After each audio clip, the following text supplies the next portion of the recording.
Heart attack में pen होती है, बैठे बैठे पेन होती है। अच्छा, एंजाइना में कब होता है? चलने से पेन होता है, रुकने से पेन ठीक हो जाती है। जब 70, 80, 90 ब्लॉकेज हो, 70, एक आदमी बोलता है मुझे दौड़ने में दिक्कत है, तो कितनी ब्लॉकेज बोलूं? More than 70। एक बोलता है मुझे चलने में दिक्कत है, तो कितनी ब्लॉकेज बोलूं? More than 80। एक बोलता है मुझे नहाने धोने में दर्द है, तो मोर देन 90। और एक बोलता है मुझे बैठे बैठे दर्द है, तो 100%। याद रखिएगा, हार्ट अटैक मतलब है ब्लॉकेज इज इक्वल टू 100%। अच्छा, हार्ट अटैक धीरे धीरे होता है, सडनली हो जाता है? सडनली हो जाता है, सडनली। अभी का अभी हो गया हार्ट अटैक, 5 मिनट पहले मिला, 5 मिनट बाद खत्म हो गया, हार्ट अटैक हो गई। कैसे हो जाता है आपको याद है? अब देखिए एक बार। अच्छा, एक आदमी हार्ट का पेशेंट है, उसकी कितनी ब्लॉकेज है? 80 ब्लॉकेज है। उसको हार्ट अटैक करना, 100 ब्लॉकेज ले जाना, कितने साल बाकी है अभी इसको? 10 साल बाकी है। पता चला 10 मिनट बाद हार्ट अटैक हो गया। एक आदमी तो हार्ट का पेशेंट ही नहीं है, उसकी ब्लॉकेज 60 है, 60% ब्लॉकेज है, वो हार्ट का पेशेंट भी नहीं हो तो दौड़ सकता है। अच्छा, उसको कितने साल लगेगा अभी हार्ट अटैक करने? 60 है, 100 जाना है, 40% बाकी है, 20 इयर्स बाकी है अभी। पता चला 20 मिनट बाद हार्ट अटैक हो गई। कैसे हो जाएगा हार्ट अटैक? आपको याद है एक पर्दा आपने बताया था हमने, ब्लॉकेज के ऊपर एक मेम्ब्रेन होता है, वो मेम्ब्रेन बर्स्ट कर जाता है। This is what heart attack is. देखिए आपको समझ आता है कि नहीं? ये 20% ब्लॉकेज है, दिख रहा है मेम्ब्रेन ब्लॉकेज के ऊपर।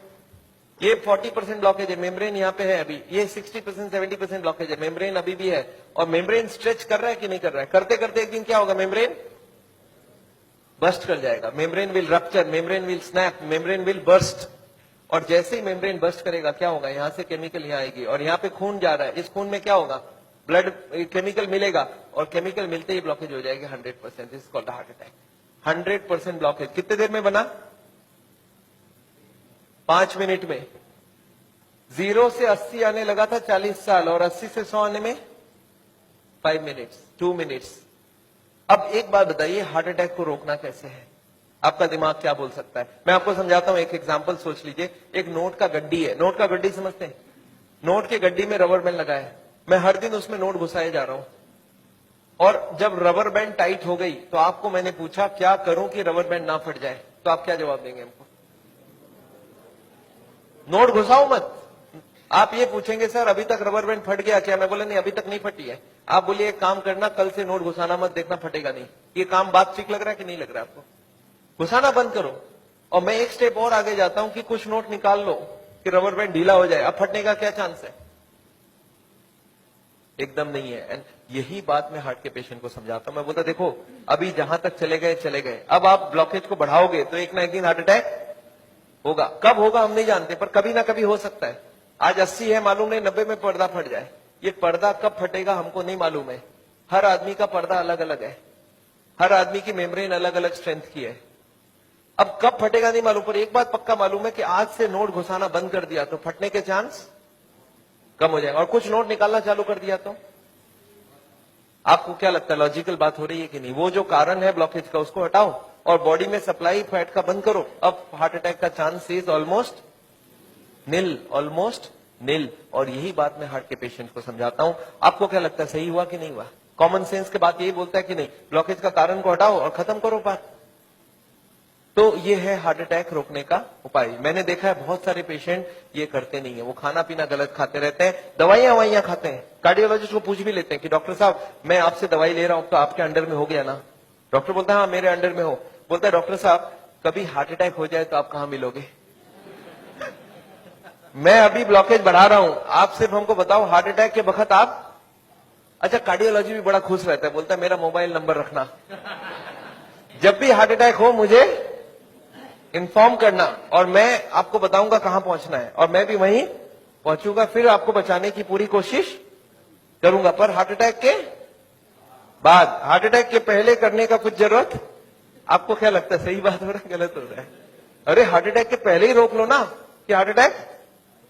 पर मैंने देखा आजकल ऐसा ही कुछ हो रहा है। Anyway I don't want that. अच्छा एक बात बताइए, ये जो पेशेंट है जिसका ब्लॉकेज बढ़ रहा है, ये सब जानता भी नहीं है क्या क्यों ब्लॉकेज बढ़ रहा है। कार्डियोलॉजिस्ट के पास जाए तो उसको बता देना चाहिए कि नहीं किस लिए ब्लॉकेज हो रहा है। अच्छा, अगर हार्ट के हॉस्पिटल में आप चले जाएं तो वो लोग भी यही सब बात करेंगे ना आपसे? क्या लगता है, हाँ या ना? वो लोग क्या बात करेंगे? उनके पास दो प्लान है, एक है बाईपास सर्जरी और एक है एंजियोप्लास्टी। अच्छा, इतनी कॉमन सी बात है, ब्लॉकेज का कारण को रोको, वो इसको नहीं बता के बाईपास एंजियोप्लास्टी क्यों बोल रहे हैं? आपको क्या लगता है? आगे पहले कॉमन बात बताओ, फिर तो बाईपास सर्जरी एंजियोप्लास्टी की बात करते हैं। वो लोग चाहते नहीं है ये सब ज्यादा, वो बोलते हैं भाई हमारी बाईपास की काम अच्छी। अच्छा, वो लोग कैसे ले जाते होंगे आपको उस तरफ, मैं आपको समझाना चाहता हूं कैसे ये सिस्टम बन गया कि वो बाईपास एंजियोप्लास्टी की तरफ चले जाते आदमी। मैं आपको समझाता हूं। एक आदमी है, ऑर्डिनरी आदमी है, खाने में खूब चर्बी खाता है, उसको क्या मालूम इससे ब्लॉकेज होता है, सिगरेट उगरेट पी रहा है। एक दिन चलते चलते वो देख रहा है जब मैं स्पीड लेता हूं मेरे को यहाँ पे दर्द हो जाती है, फिर मैं रुक जाता हूं, दर्द ठीक हो जाती है। कितनी ब्लॉकेज है? 80। चलने में स्पीड लेते ही दर्द हो रहा है, जब वो दादर चढ़ता है, सीढ़ियां चढ़ता है, उसको दर्द होता है। तो कितनी ब्लॉकेज हो गई? 80। अच्छा, वो बताएगा क्या किसी को? सोचता है कि अभी तो मैंने फील किया है, अगर घर में जाके बता दूंगा घर वाले परेशान हो जाएंगे। एक तो ऐसे ही वो परेशान है, इतने सारे कॉम्प्लिकेशन है घर पे, और मैं ये भी बता दूं तो झंझट हो जाएगा। बताता नहीं है। कितने दिन तक नहीं बताता है? 2, 4, 6 महीने तक वो खींचता रहता है। क्या करता है? जब भी स्पीड लेने का काम होता है बोलता है मैं धीरे धीरे जाऊंगा, आप छोड़ दो, जाने दो। जब दादर चढ़ना होता है तो धीरे से चढ़ता है, सामान उठाना होता है नहीं उठाता है, पर धीरे धीरे पता चल जाता है। एक दिन वाइफ बोलती है आप स्पीड में चलिए, पेशेंट बोलता है मेरे से स्पीड नहीं चला जाता। बोला क्यों? बोलता मेरे को यहाँ दर्द होती है। वाइफ बोला आपने कभी बताया नहीं? बोलता नहीं, वो तो थोड़े दिन से हो रहा है ना, कुछ दिनों से। वाइफ अब छोड़ देगी वाइफ या नहीं छोड़ेगी? वाइफ बोलती है चलो कल डॉक्टर के पास जाएंगे। तो लोकल कार्डियोलॉजिस्ट के पास पहुंच गए। अच्छा, लोकल कार्डियोलॉजिस्ट को जाके बता दिया कि डॉक्टर साहब जब मैं स्पीड लेता हूं तो यहाँ पे छाती में दर्द हो जाता है, फिर रुकता हूं ठीक हो जाता है। अच्छा, उनको कुछ आइडिया लग जाएगा? वो ईसीजी करके देखते हैं, उसमें कुछ नहीं आता है। पेशेंट बोलता है सर ईसीजी में नहीं आएगा, आप चला के ईसीजी लीजिए तब आ जाएगा। उसको मालूम है चलने से दर्द होता है, तो डॉक्टर स्ट्रेस टेस्ट कराता है, उसमें खराबी आ गई। अब इसका मतलब क्या हो गया? हार्ट की बीमारी है या नहीं है? ऑलमोस्ट पक्का हो गया। अब कार्डियोलॉजिस्ट क्या बोलते हैं? बोलते देखो आपको हार्ट की बीमारी हो गई है। पेशेंट घबरा जाता है, बोलते सब क्या करूं? बोलते एक काम करो, मैं एक हॉस्पिटल का नाम लिख के देता हूं, उसमें चले जाओ, और एक कार्डियोलॉजिस्ट का नाम लिख के देता हूं, उसके पास चले जाना, और वहां पे वो जाके एंजियोग्राफी करेंगे, उससे पता चलेगा ब्लॉकेज है या नहीं है, और उसके बाद वो बाईपास सर्जरी एंजियोप्लास्टी जो भी बोलेंगे वो सब करवा लेना। पेशेंट बोलता है इसका मतलब वो सब करा लो। बोला हाँ, जो भी निकलेगा उस हिसाब से करा लेना। पेशेंट बोलता है सर और कोई बात? बोला एक काम कर देना मेरा, उनको बता देना मैंने ही आपको वहां पे भेजा है। अच्छा, इसका भी कुछ फायदा है ना? अच्छा, अब आप कहां चले गए नेक्स्ट डे? पेशेंट पहुंच गया हार्ट के हॉस्पिटल में, कार्डियोलॉजिस्ट को बता दिया कि मैं स्पीड लेता हूं, मेरे को छाती में दर्द होता है। कार्डियोलॉजिस्ट को कुछ समझ आ गया क्या? उनको बहुत अच्छे से समझ आ गया, एक नया पेशेंट आ चुका है। अच्छा, वो बोलते नहीं ऐसा, वो क्या बोलते हैं? वो बोलते हैं मेरे को डाउट है ये ब्लॉकेज है या नहीं है। अच्छा, पेशेंट खुश हो जाता है। पेशेंट बोलता है वो डॉक्टर तो मेरे को डरा ही दिया था, बोलता हार्ट की ब्लॉकेज है, और ये बड़ा डॉक्टर ये बोलता है मेरे को डाउट है। पेशेंट बोलता है मेरे को हार्ट की बीमारी हो ही नहीं सकता। अरे मैं कभी कोई गलत काम किया ही नहीं, सिगरेट तो बहुत लोग पीते, मैं भी पीता हूं, और चर्बी उर्बी तो बहुत लोग खाते, मैं तो थोड़ी बहुत ही खाता हूं। तो पेशेंट क्या सोचता है कि कुछ निकलेगा तो नहीं, डॉक्टर ठीक ही बोल रहा है, कुछ मिलेगा ही नहीं। पेशेंट बोलता है सर कोई उपाय है, पता चल जाए ब्लॉकेज कितना है। कार्डियोलॉजिस्ट बोलते हैं वैसे एंजियोग्राफी कर लेते हैं, आपको देख लेते हैं है या। अच्छा, पेशेंट मान जाएगा नहीं मान जाएगा? पेशेंट बोलता है सर कोई भी टेस्ट हो मैं तैयार हूं, आप बोलो क्या क्या कराना है। बोलते नहीं, आपको एडमिट करके आपके अंदर एक तार घुसाएंगे और उसमें जान भी जाने की चांस है। अच्छा, पेशेंट फिर भी नहीं चाहता है कुछ, तो बोलते बिना तार घुसाए कुछ कर लीजिए ना, पता करना है ना ब्लॉकेज, कर लीजिए आप। कार्डियोलॉजिस्ट बोलते हैं एंजियोग्राफी बिना कुछ नहीं पता चलेगा। अच्छा, एंजियोग्राफी हो जाएगा नहीं हो जाएगा? एंजियोग्राफी हो जाता है। पेशेंट बोलता है चलो एक बार करा लेते हैं, फिर घर जाके सोचेंगे ब्लॉकेज मिल तो जाए, देखे तो सही कितना है, फिर जाके घर में। अच्छा, पेशेंट प्लान कर लेता है। क्या प्लान करता है? कि मेरी 30-40 ब्लॉकेज तो हो सकती है, मैंने गलत काम किया है, बड़े दिनों से मेरे को कोई ने बोला था फैट नहीं खाना, मैं खाया हूं, सिगरेट नहीं पीना, मैंने पिया हूं, तो कुछ ब्लॉकेज मिलेगा। और प्लान क्या बनाता है कि घर जाके कल से सारा खाना पीना बदल दूंगा, वॉकिंग चालू कर दूंगा, एक्सरसाइज चालू कर दूंगा। एकदम प्लान करके एंजियोग्राफी में जाता है कि कल खाली रिपोर्ट लेके घर जाना है। अच्छा, रिपोर्ट में कुछ, एंजियोग्राफी होने के बाद रिपोर्ट में कुछ मिलेगा या नहीं मिलेगा? रिपोर्ट में एंजियोग्राफी में कितनी ब्लॉकेज मिलेगी? 70, 80 एंड 90। अच्छा, जब 80 ब्लॉकेज मिल जाए, कार्डियोलॉजिस्ट सडनली बदल जाता है, वो बोलते हैं you are very lucky. Patient बोलता है लकी मतलब कुछ भी नहीं मिला आपको? बोला लकी इसलिए कि आप ठीक टाइम में यहां तक पहुंच गए, थोड़ा सा लेट आते तो कुछ भी हो सकता था। पेशेंट बोलता है इसका मतलब कुछ सीरियस बात है। बोला आप बचे कैसे, मेरे को समझ नहीं आ रहा है। यू आर वेरी लकी, अभी तक बच गए आप। अब आपका बचने का चांस बहुत कम है। पेशेंट बोलता है पर हुआ क्या है? बोलता 80% ऑलरेडी फिनिश्ड, बस अब बस थोड़ा सा ही है। You are carrying an atom bomb. अच्छा, पेशेंट बोलता है सर एक काम कीजिए, आप रिपोर्ट मुझे दे दीजिए, मैं घर जाऊंगा। बोलते घर आप पहुंचेंगे कैसे? उसके पहले ही हार्ट अटैक हो जाएगा। अच्छा, आपको क्या लगता है डॉक्टर को मालूम है कि हार्ट अटैक कल होगा, आज होगा? उसको तो ये भी नहीं मालूम 70 है, 80 है या 90 है। क्यों ऐसा बोला जा रहा है? To create a fear. Fear फियर से क्या होगा? फिर ऑपरेशन के लिए इमीडिएटली, बहुत सारे लोगों को इतना बोलने का जरूरत ही नहीं हो, तो इमीडिएट तैयारी हो जाता है। हार्ट का सुनते उसके मन में ऐसे ही डर रहता है, उसको ज्यादा डराने का। पर कभी कभी पेशेंट बोलता है सर एक बात बताइए, ब्लॉकेज तो कल भी था, ब्लॉकेज तो आज भी है, कल तक तो मैं सारा ही काम कर रहा था, ये पेन तो मेरे को बड़े दिनों से है, मैं अब तो पता चला हूं। तो आप एक काम करिए, मेरे को आप डिस्चार्ज कर दीजिए, मैं घर जाके फिर सोचूंगा। बोला नहीं, आप एक काम कीजिएगा, आप करवट भी लेंगे ना तो हमको पूछ लीजिएगा। पेशेंट बोलता है नहीं सर मैं तो घर जाऊंगा। बोला आप रुकिए, आपके घर वालों से मैं पूछता हूं। अच्छा, घर वाले बाहर कौन कौन वेट कर रहे होंगे?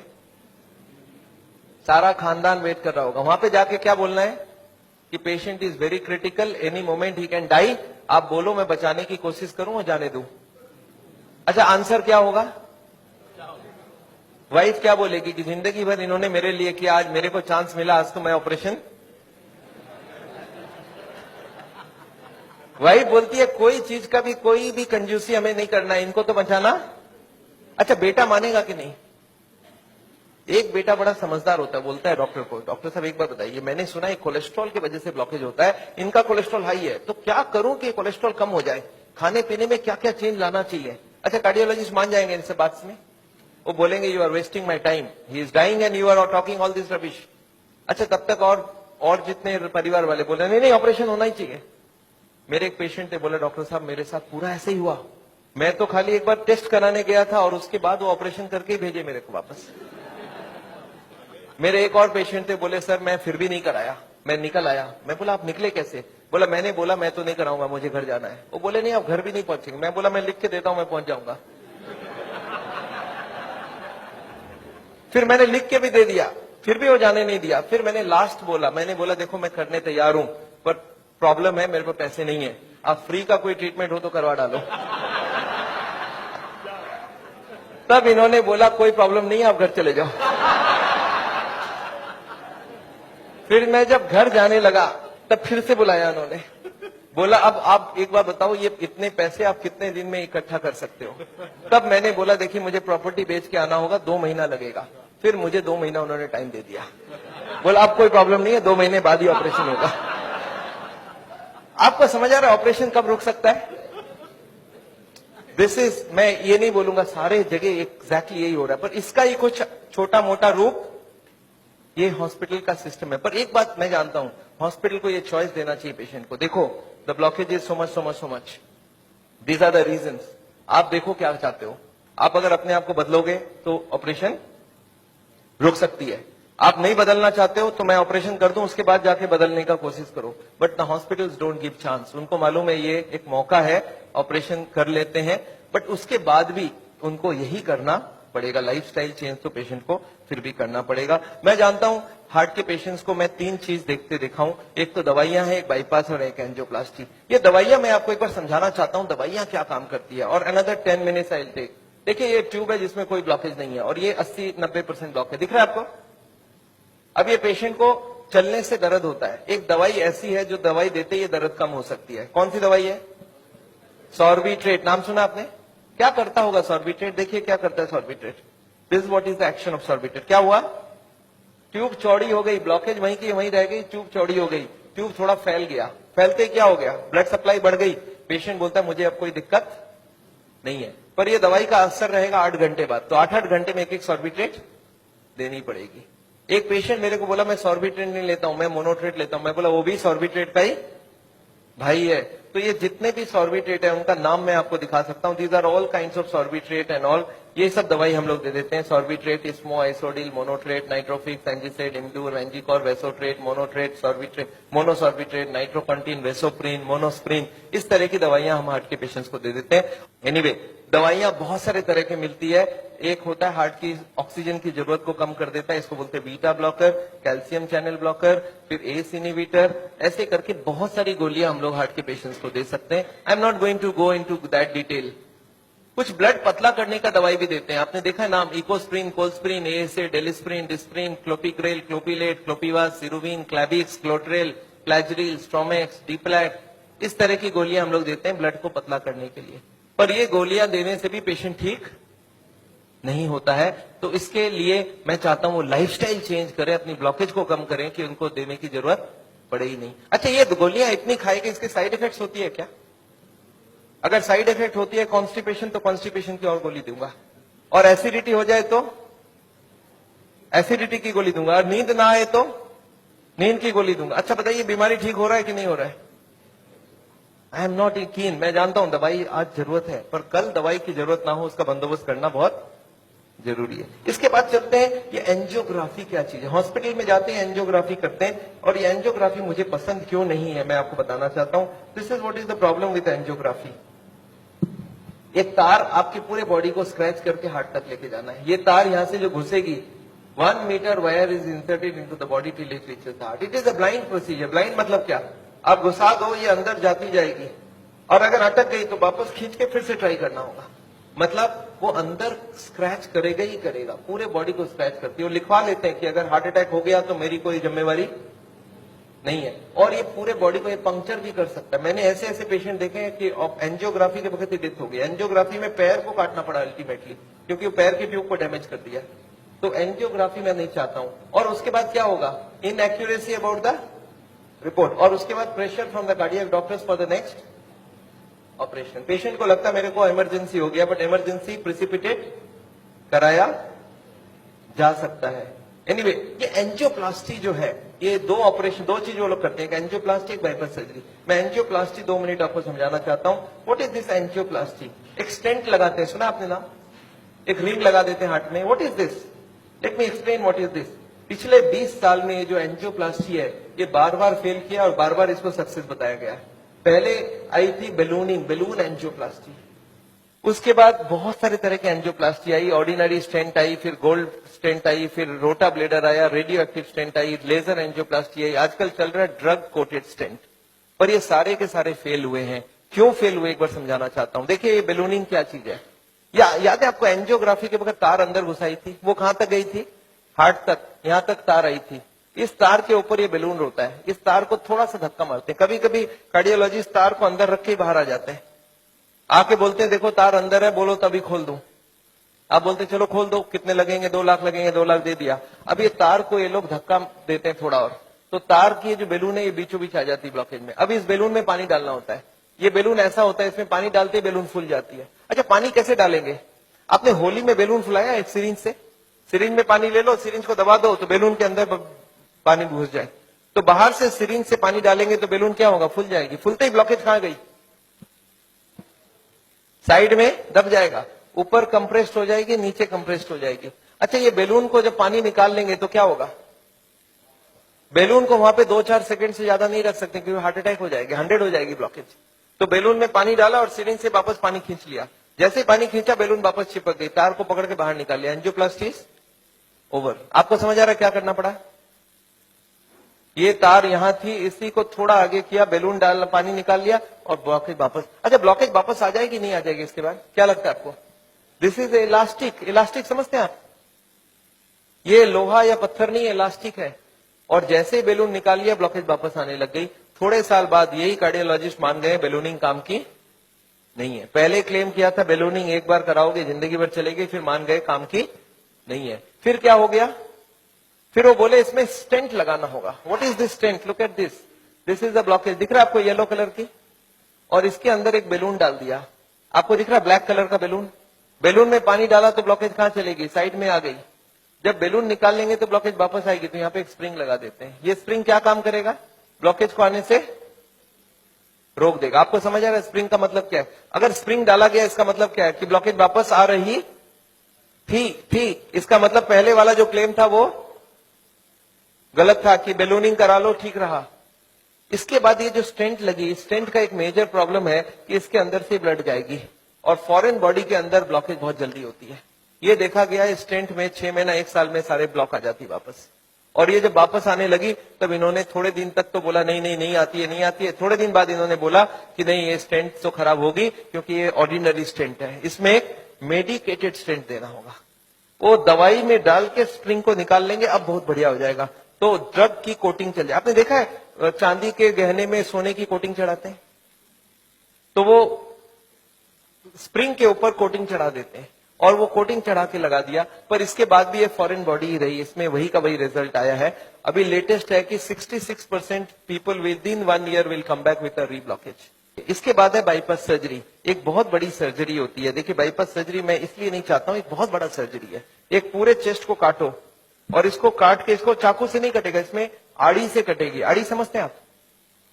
आपने मार्बल फिटिंग के वक्त एक देखा गोल चक्का लेके घूमते हैं, ऐसा एक लगा के ये पूरा खुलेगी। इसको अंदर से ऐसे जैक करके ऐसे खोलेगा, अंदर में हार्ट को रोक के उसमें ऑपरेशन होगी। और हार्ट को रोकेंगे तो एक मशीन से पूरे बॉडी को ब्लड जाएगा, इसको बोलते हैं हार्ट लंग मशीन। उसमें कुछ ब्लड डाल के उससे चलाना होगा and during this time the operation has to take place. But this operation is very complicated. Luck अच्छा हो तब ठीक है, नहीं तो कुछ ना कुछ कॉम्प्लिकेशन रहती है, बहुत सारे लोगों की जान भी जाती है। पर ऑपरेशन के बाद क्या होगा ये देखिए, ऑपरेशन के बाद क्या होगा। ये ट्यूब जो ब्लॉकेज है वो यहीं रह गई, इसके जगह नई ट्यूब लग गई। तो ये ब्लॉकेज के जगह नई ट्यूब लग गई तो क्या हो गया, बाईपास हो गया। पर ये नई ट्यूब में फिर कभी ब्लॉकेज आएगा कि नहीं, आपको क्या लगता है? ये नई ट्यूब में फिर से ब्लॉकेज आती है। अच्छा अब तो 40 साल बाद ही आएगी ना, पिछले बार कितने साल लगी थी आपको याद है? देखिए एक वाई का जवाब सोच के देखिए, ओरिजिनल ट्यूब में कितने साल में ब्लॉकेज हुई थी? 20 से 40 साल। तो कितनी स्पीड रही? 2 से 4%, 6% पर ईयर। और एंजियोप्लास्टी के बाद अगर 2 साल में वापस रीब्लॉकेज होती है तो कितने साल हो गई? 40% पर ईयर। और बाईपास के बाद अगर 5 साल में रीब्लॉकेज आती है तो 20% पर ईयर। जो ट्यूब ओरिजिनली 2% की ब्लॉकेज कर रही थी वो अब ऑपरेशन के बाद उसकी स्पीड क्यों बढ़ गया? क्योंकि अब वो ओरिजिनल नहीं रहा। हमारी बॉडी को जब तक ओरिजिनल रखो तब तक अच्छी बात है। हमारे प्राइम मिनिस्टर ने भी 2 बाईपास कराई है, एंजियोप्लास्टी 5 स्टेंट लगाई है। पर मैं जानता हूं उसके बाद भी तो फिर से कराना पड़ा। एक बार कर लिया, दूसरी बार कराया, कब तक करा सकता आदमी? और मैं जानता हूं बॉडी में एक बार कॉम्प्लिकेशन कराना, उनके लिए तो चलो बहुत बड़ा टीम लगेगा। हर आदमी के लिए इतनी बड़ी टीम नहीं भी लग सकती है और इतना बड़ा ऑपरेशन नहीं भी कर सकते ठीक से। पर मैं जानता हूं अगर ऑपरेशन बिना ही हमारी काम बन जाए, अगर हम लाइफस्टाइल को ही चेंज करके कर सकते हैं तो हम ऑपरेशन क्यों करवाएं? And this is what is the contention. Nevertheless मैं हार्ट के पेशेंट को एक ही चीज समझाता हूं कि ब्लॉकेज अगर रिवर्स करना है तो उसके लिए थोड़ा आपको एक्यूरेसी करना होगा। What is this accuracy? You understand? This is the accuracy. इस पिक्चर को आपने देखा है, इसमें एक्यूरेसी लिखा है। कितना एक्यूरेसी है इसका मतलब? मैं आपको समझाता हूं। ये एक ड्रम है, ये ड्रम में मैं पानी भरना चाहता हूं और इसमें 15 छेद है। आप बताइए कितनी छेद बंद करने से ड्रम भरेगी? याद है 15 कारण है। अब इसमें से कितने को कंट्रोल करूं कि ड्रम भर जाए? सारे को करना होगा।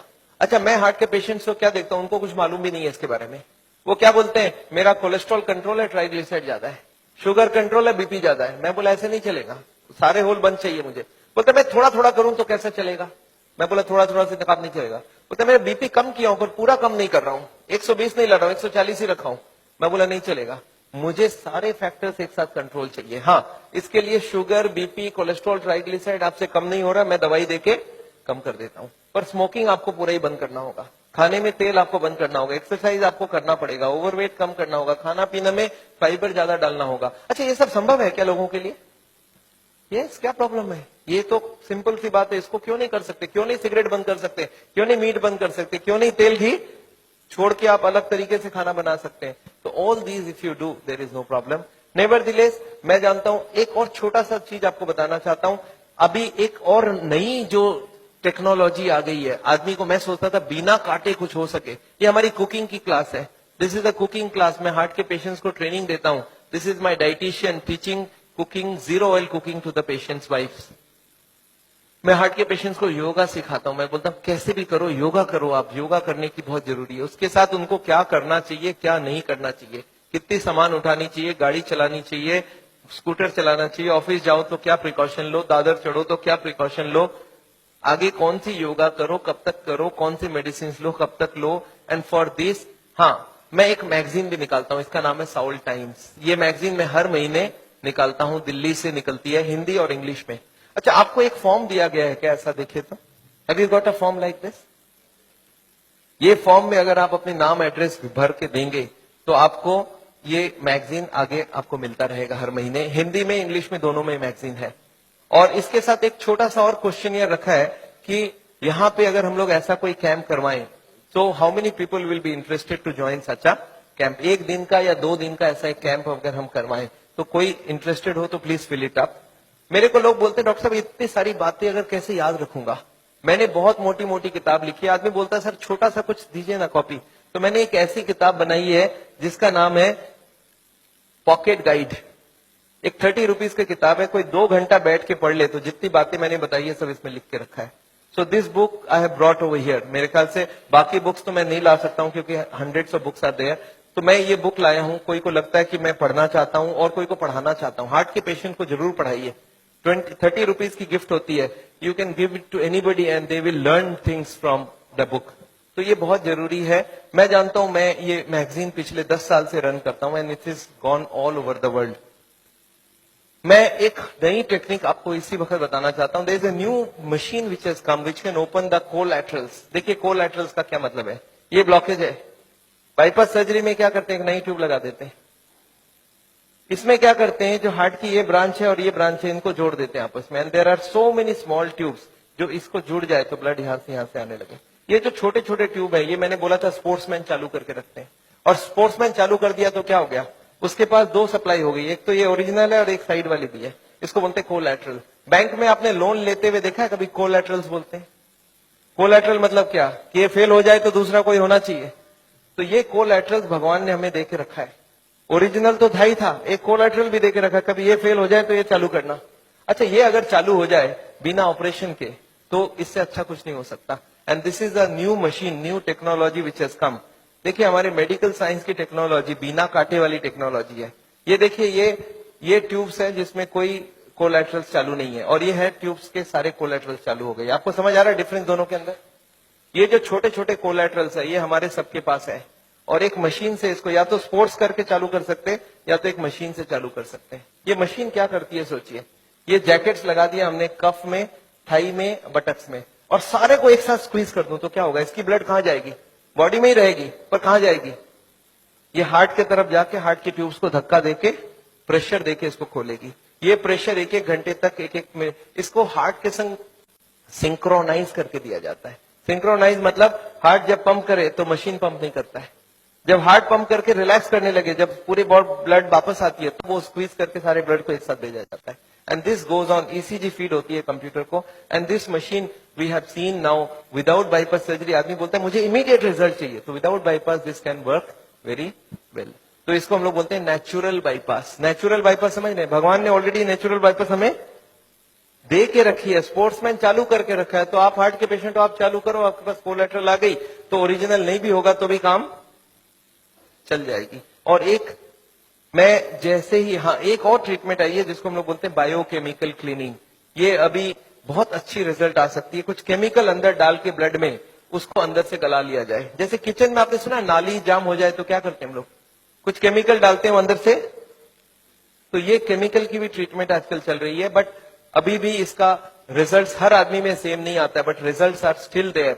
बहुत सारे ऐसे पेशेंट है जो 30-40% तक ब्लॉकेज इससे कम हो सकती है। नेवरदिलेस मैं समझता हूं मैंने बहुत सारा लेक्चर आपको दे दिया है। कोई ने मेरे को बोला था एक बार कि डॉक्टर साहब कभी भी किसी को आधे घंटे से ज्यादा लेक्चर मत दिया कीजिए। मैंने बोला क्यों, बोला आपने स्कूल, उसके बाद दिमाग काम नहीं करता है। मैंने बोला क्यों ऐसा बोल रहे हैं, बोलते आपने स्कूल कॉलेज में देखा है कभी भी पीरियड्स 40 मिनट से ज्यादा नहीं रखते हैं, उसमें 5 मिनट आने जाने का वेस्टेज गिन लो, आधे घंटे ही चलेगा दिमाग। मैं बोला पर मैंने देखा आप टीवी देखते हो तो 2-3 घंटा देखते हो एक साथ। बोलते नहीं वो इंटरेस्टिंग हो तो देखते हैं। तो मैं जानता हूं आप हमारे साथ बैठे हैं 2 घंटे के लिए और आपको जरूर इंटरेस्टिंग लगा होगा। मैं फिर से धन्यवाद देना चाहता हूं ये हॉल को अरेंज जिन लोग ने किया उनको, श्री माफत लाल जी को जिन्होंने आपके लिए ये लेक्चर कराया है। और अगर आपको लेक्चर अच्छा लगा तो उनके लिए फिर से एक बार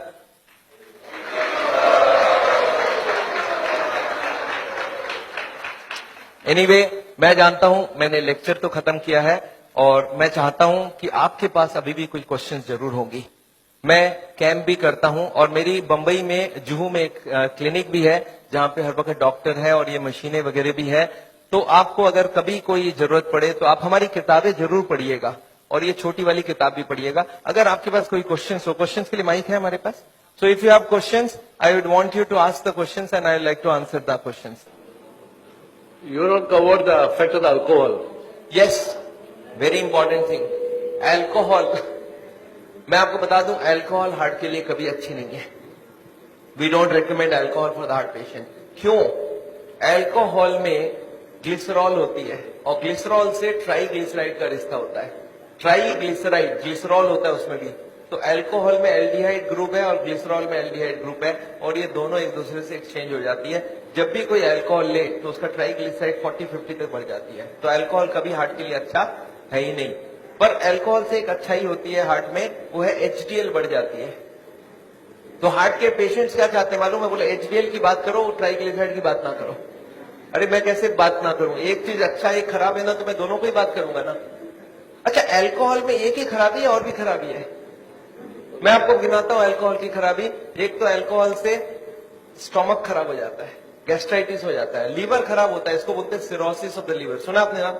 अच्छा, अल्कोहल से नर्वस सिस्टम खराब होती है। आपने सुना है अल्कोहल पी के एक्सीडेंट करके लोगों को मार डाला लोगों ने? सुना है सब? तो अल्कोहल से पैसे भी खराब होते हैं, आपको मालूम है क्या? अच्छा, अल्कोहल से एडिक्शन होता है, ये बात मालूम है आपको? एडिक्शन मतलब क्या है? जिसको अल्कोहल पीने की आदत पड़ जाए वो मारपीट करके भी अल्कोहल पिएगा, हर दिन पिएगा।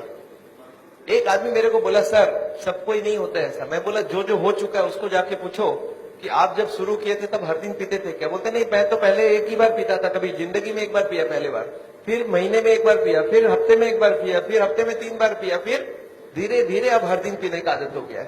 तो कौन गारंटी दे सकता है आप उसी एडिक्शन में नहीं जाओ?